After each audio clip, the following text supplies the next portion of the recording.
Hi everyone, welcome to Learn Chinese with Yao Yao. So today we can learn about this grammar point.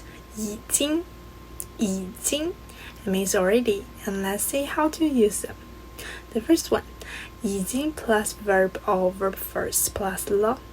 For example, 已经走了，已经走了，他们已经走了，他们已经走了 or 已经知道这件事了，已经知道这件事了，我们早就已经知道这件事了，我们早就已经知道这件事了。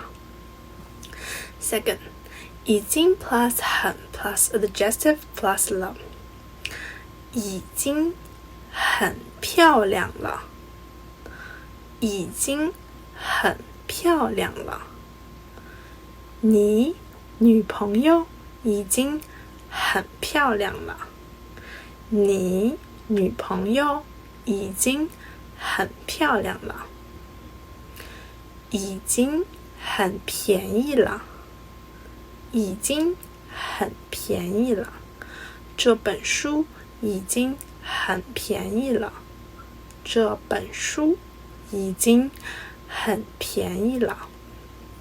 Third, 已经 plus time plus 了，已经10点了，已经10点了，你该睡了，已经10点了，你该睡了，已经2年了，已经2年了，他学习汉语已经2年了，他学习汉语已经2年了。Today's quiz is how to say she is already 83 years old. Comment and tell me, and I will see you tomorrow.